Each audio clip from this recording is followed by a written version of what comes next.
Assalamualaikum warahmatullahi wabarakatuh. Alhamdulillah, pada kesempatan ini kita bisa bertemu kembali dalam perkuliahan di sesi kelima.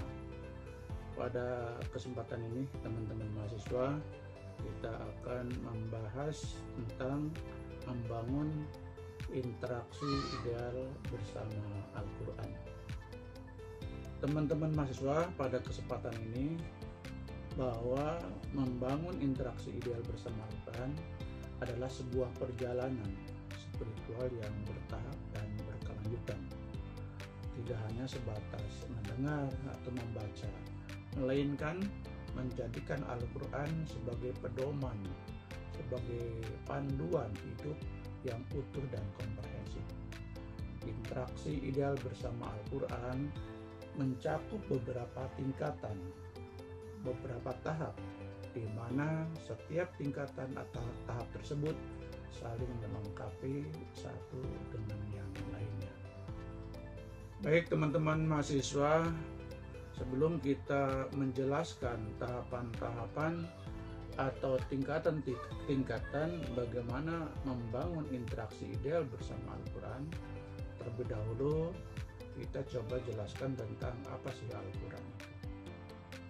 Menurut literatur yang ada, yang saya baca, bahwa Al-Quran merupakan kitab suci yang diwahyukan Allah Subhanahu wa Ta'ala kepada Nabi Muhammad SAW melalui perantaraan malaikat Jibril yang berisi firman-firman Allah yang disampaikan dengan lafal dan makna dari Allah Subhanahu wa Ta'ala yang berisi petunjuk, ajaran syariah, dan akhlak bagi manusia untuk mencapai kebahagiaan di dunia dan di akhirat. Kemudian teman-teman mahasiswa, fungsi dan kedudukan Al-Quran. Pertama, Al-Quran merupakan pedoman hidup. Yang telah saya jelaskan tadi, Al-Quran merupakan pedoman hidup sebagai petunjuk dan pedoman bagi manusia dalam menjalankan kehidupan sehari-harinya, sehingga kehidupan manusia muslim tersebut tidak tersesat, mengarah kepada keridhaan Allah Subhanahu wa Ta'ala. Kemudian teman-teman mahasiswa, Al-Quran juga sebagai sumber hukum yang menjadi dasar dan sumber hukum utama dalam ajaran Islam, kemudian disusul hadis, ijma, dan lainnya. Kemudian juga ibadah, membaca Al-Quran termasuk salah satu ibadah kepada Allah, karena di dalamnya ada pahala yang didapatkan bagi orang yang membaca Al-Quran tersebut. Teman-teman mahasiswa, kemudian bahwa Al-Quran juga merupakan kumpulan kitab suci. Artinya bahwa kehadiran Al-Quran merupakan intisari, merupakan pokok, merupakan dasar dari kitab-kitab suci yang pernah diturunkan sebelumnya, seperti Zabur, Taurat, dan Injil. Artinya bahwa kehadiran Al-Quran merupakan penyempurna dari kitab-kitab yang ada sebelumnya. Kemudian yang terakhir teman-teman mahasiswa, bahwa Al-Quran merupakan mukjizat, bukti kenabian dan kerasulan Nabi Muhammad Sallallahu Alaihi Wasallam yang kemampuannya tidak dapat ditandingi oleh manusia siapapun. Ya, demikian bahwa Al-Quran tadi sebagai firman Allah, kemudian juga Al-Quran sebagai pedoman, sumber hukum, merupakan ibadah dalam membacanya, kumpulan kitab suci yang telah turun sebelumnya, dan mukjizat Nabi Muhammad Sallallahu Alaihi Wasallam. Nah, ini harus kita pahami pengertian, fungsi, dan kedudukan Al-Quran bagi umat Islam yang menjalankan kehidupannya di dunia sehari-hari, sehingga umat Islam tersebut umat Islam dalam keadaan menjalankan kehidupannya dalam rel yang lurus, dalam jalan yang benar-benar jalan yang menuju keridhaan Allah Subhanahu wa Ta'ala. Baik teman-teman mahasiswa, kemudian kita akan menjelaskan pokok atau inti dari pembahasan kita adalah tahapan interaksi ideal dengan Al-Quran. Interaksi yang ideal dengan Al-Quran bisa digambarkan dalam beberapa tingkatan atau tahap, dari yang paling dasar hingga yang paling mendalam gitu ya. Pertama adalah tahapan yang paling mulai atau paling dasar adalah mendengarkan ya, kemudian juga membaca. Tahapan awal dari pondasi interaksi ini adalah mendengarkan Al-Quran dengan khusyuk ya, akan kelembutan hati, dengan kelembutan hati dan membuka pintu rahmat Allah. Artinya bahwa mendengarkan Al-Quran dengan khusyuk akan melembutkan hati dan membuka pintu rahmat Allah. Kemudian membaca dengan tartil, pelan dan benar sesuai dengan tajwid. Jadi membaca Al-Quran ini bukan sekedar membaca seperti kita membaca koran gitu ya, atau bacaan lainnya, bacaan buku lainnya. Tetapi membaca Al-Quran ini harus benar tajwid dan makhrajnya, supaya apa? Dapat memberikan pahala yang besar dan membangun keakraban dengan lafaz-lafaz suci tersebut. Hal ini adalah langkah pertama untuk kita mengenali dan mencintai Al-Quran dengan membaca dan mendengar ya tahap awal ini. Jadi kalau ada orang yang sedang membaca Al-Quran dimanapun ya, misalkan di masjid ya, kita harus diam. Nah, kadang-kadang kita nih mahasiswa kalau ada yang di acara ya, acara kegiatan, ketika ada yang bertugas membaca Al-Quran suka ikut, ini nggak boleh ya, kita harus mendengarkannya dengan baik. Kemudian tahap selanjutnya adalah membaca juga perhatikan, makanya harus belajar dengan benar kepada ustadz atau guru yang memang benar mengetahui makhraj dan tajwid Al-Quran. Supaya apa? Ya, supaya tercapai pahala yang besar tadi ya, supaya kita mendapatkan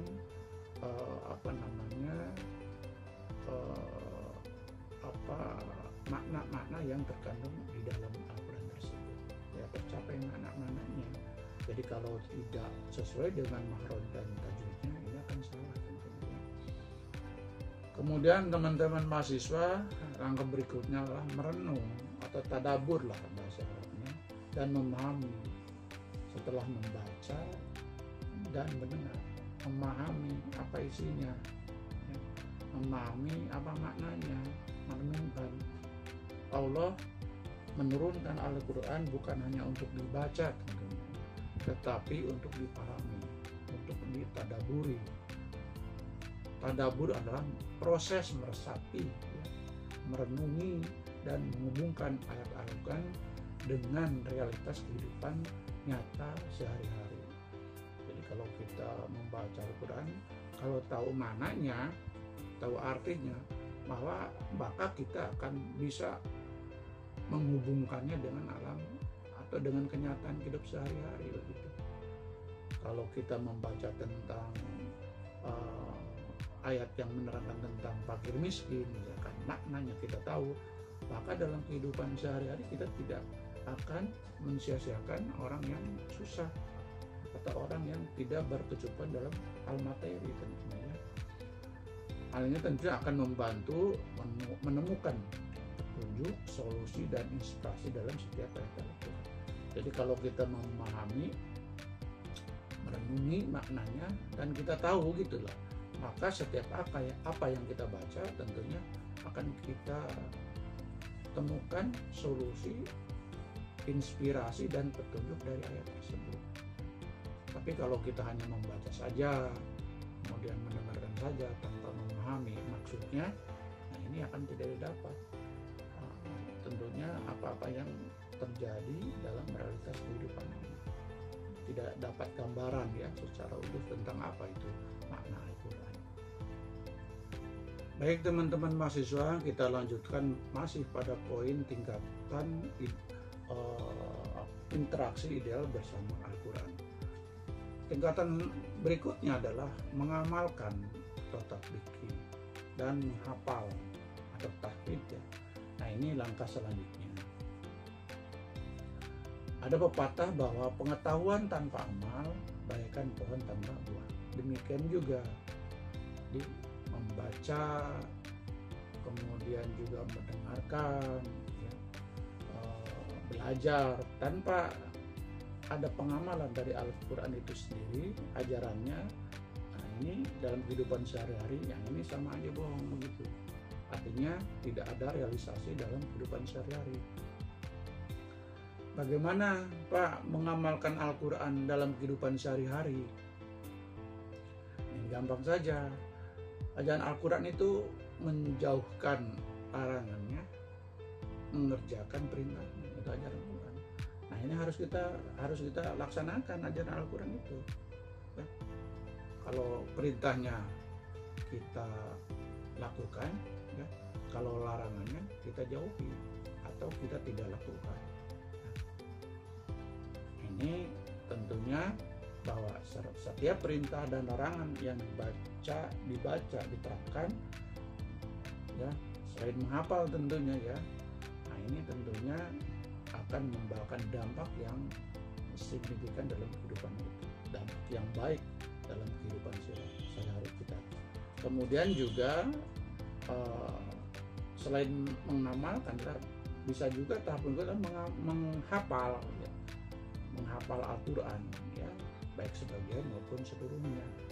Untuk apa? Untuk menjaga dan memuliakan firman Allah dalam hati kita, yang menjadikan Al-Quran bagian yang tak terpisahkan dalam diri setiap manusia muslim. Menghafal ini memang pekerjaan yang susah ini ya. Mengerjakan dan menghafal Al-Quran adalah pekerjaan yang memang luar biasa ya. Menghafal dengan teknik tertentu, ada bagiannya ya, ada ilmunya, bagaimana cara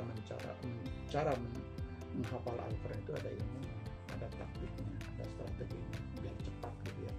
Terutama adalah bersih hati. Nah, ini Al-Quran biasanya kalau orang yang menghafalnya tidak bersih hati akan susah kan ya.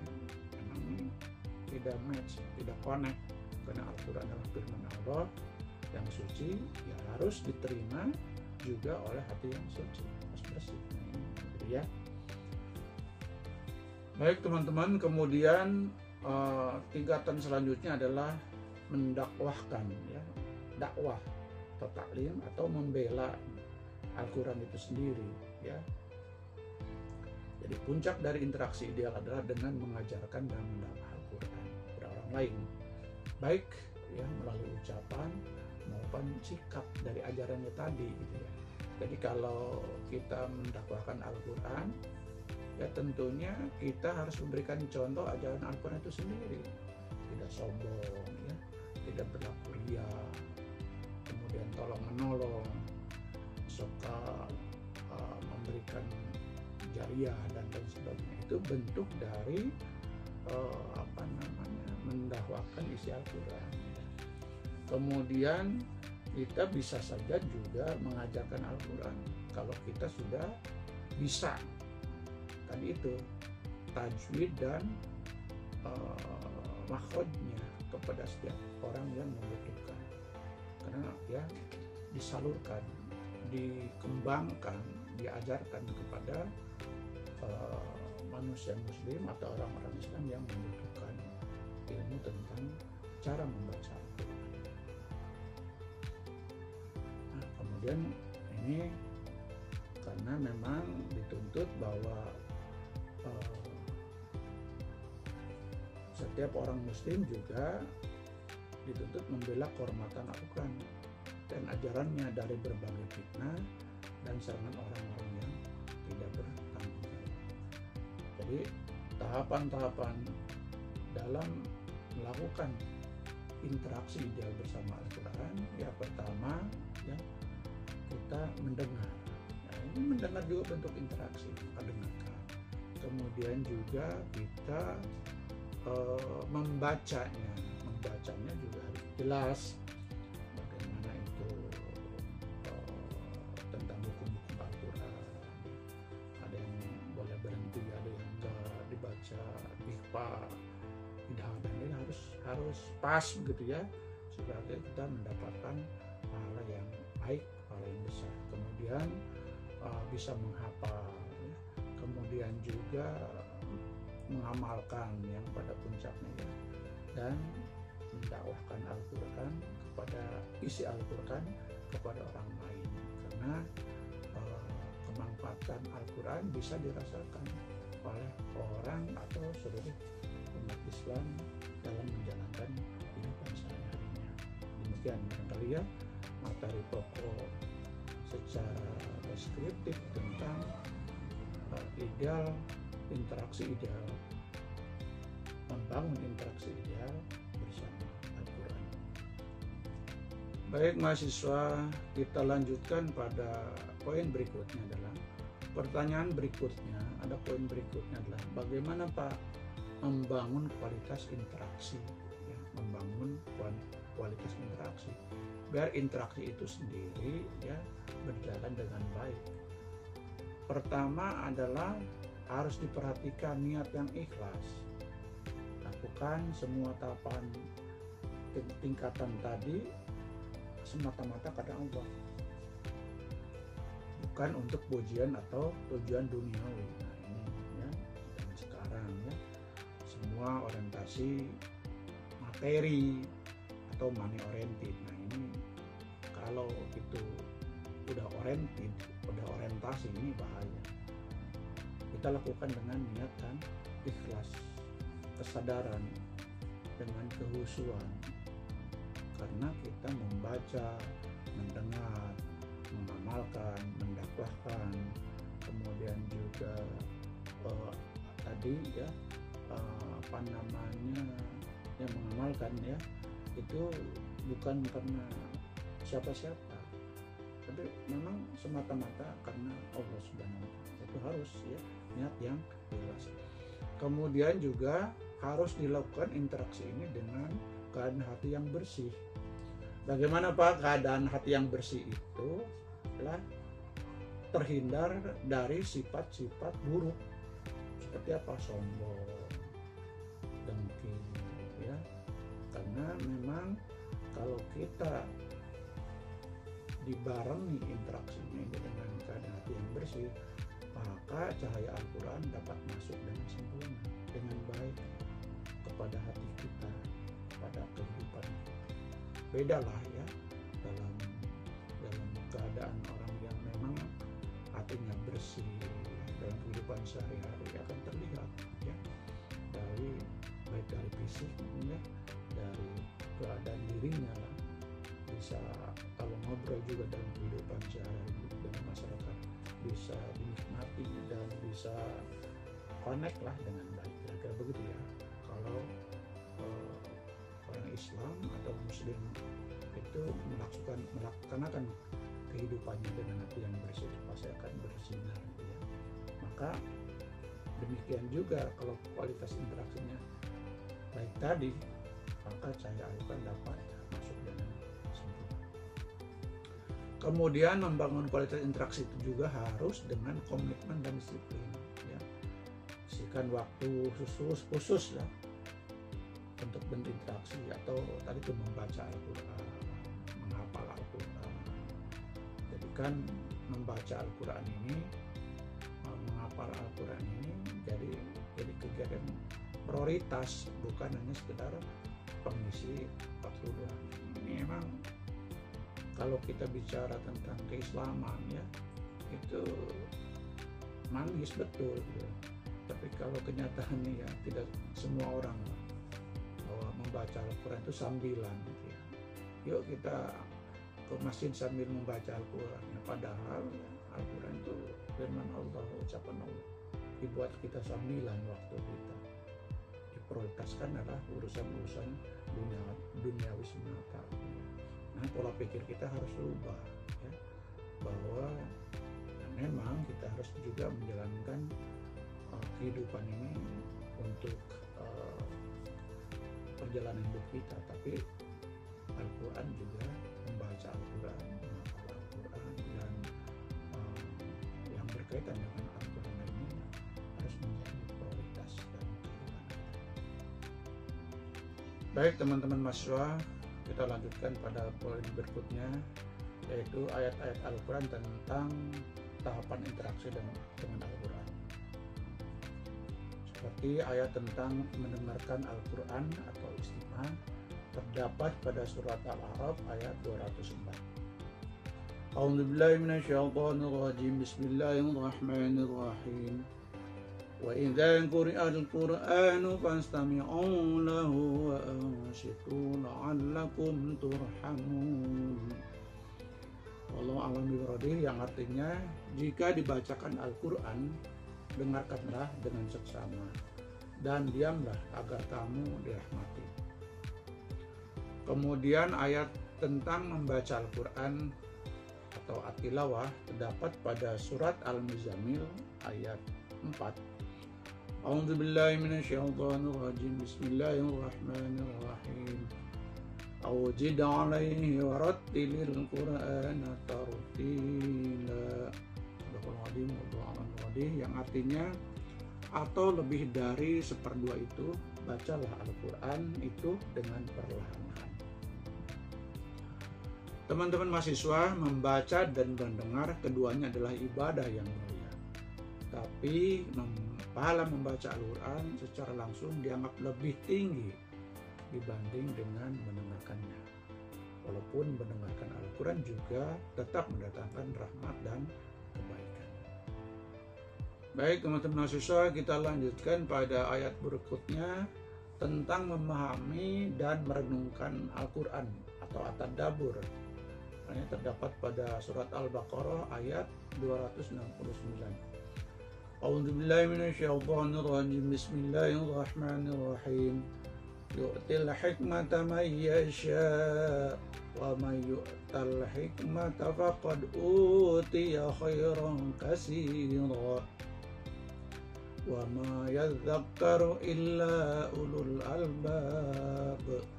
Sadaqallah wallahu a'lam. Wallahu a'lam bishawab.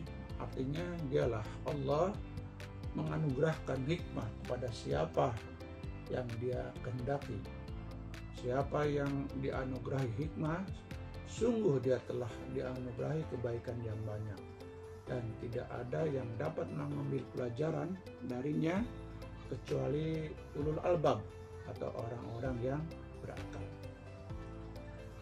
Demikian juga teman-teman mahasiswa, ayat Al-Quran tentang menghafal Al-Quran atau Al-Hifdz terdapat pada surat Al-Hijr ayat 9. A'udzubillahi minasyaitonirrajim. Bismillahirrahmanirrahim. Inna nahnu nazzalna dzikra wa inna lahu lahafizun. Sadaqallahul adzim. Sesungguhnya kamilah yang menurunkan Al-Quran dan pasti kami pula yang memeliharanya. Baik teman-teman mahasiswa, pada poin ini bagaimana Allah cara memelihara Al-Quran. Ya tadi itu, banyak kaum muslimin yang menghafal Al-Quran. Banyak hafid-hafid di seluruh Indonesia yang menghafal Al-Quran. Ada beberapa juz, ada yang 1 juz, 3 juz, sampai yang 30 juz. Nah ini cara Allah untuk melindungi orang-orang yang tidak bertanggung jawab untuk merusak Al-Quran. Nah, karena tadi itu menurut ayat atau surat Al-Hijr ayat 9 bahwa Allah yang akan menjaga kemurnian Al-Quran itu sendiri.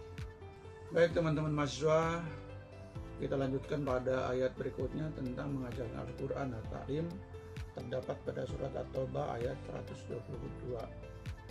A'udzubillahi minasyaitonirrajim. Bismillahirrahmanirrahim.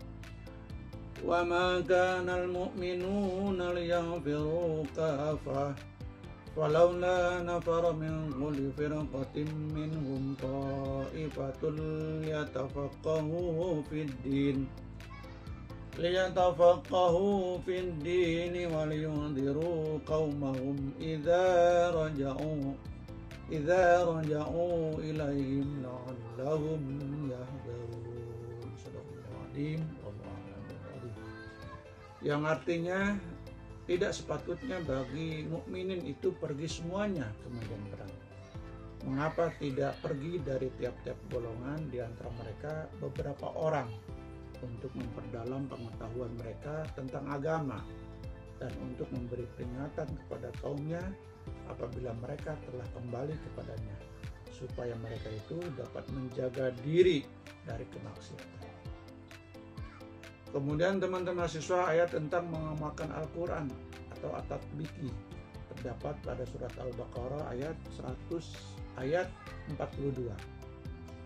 A'udzu billahi minasyaitonir rajim. Bismillahirrahmanirrahim. Wa la talbisul haqqo bil batili wa taktumul haqqo wa antum ta'lamun.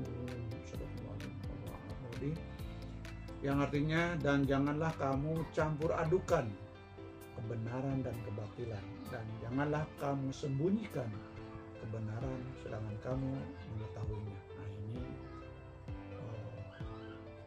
mengingatkan kita, memperingatkan kita bahwa kalau kita mempunyai ilmu apa saja yang bermanfaat, yang positif, maka kita harus mengajarkannya kepada orang-orang yang belum bisa. Apalagi tentang ilmu Al-Quran, apalagi tentang mengamalkan Al-Quran. Ini ya keharusan bagi kita untuk mengamalkannya dengan baik. Akhir ini pada materi membangun interaksi ideal bersama Al-Quran, dapat kita simpulkan ya, bahwa dengan menjalani tahapan-tahapan atau tingkatan-tingkatan membangun interaksi ideal dengan Al-Quran, yaitu mulai dari membaca ya, mulai dari mendengar, saya membaca, menyimak, memahami, merenungi ya, menghafal, mengajarkan, mengamalkan ya, maka Al-Quran akan menjadi sahabat sejati yang membimbing setiap manusia muslim di dunia dan menjadi pemberi syafaat di akhirat kelak. Nah, ini mudah-mudahan ya di antara kita, bukan sekedar kepada mahasiswa ya, kepada saya juga ini ya, kepada semuanya lah, bahwa dahsyat sekali Al-Quran ini bagi kehidupan kita ya. Baik dari mulai membaca sampai mengamalkannya ya, ajaran-ajarannya gitu ya. Sehingga mudah-mudahan kita akan dipertemukan oleh Allah di akhir nanti dengan bimbingan dan syafaatnya Al-Quran. Demikian, mudah-mudahan materi kali ini dapat bermanfaat buat kita semua. Kita ketemu lagi pada materi berikutnya. Kita akhiri. Wassalamualaikum warahmatullahi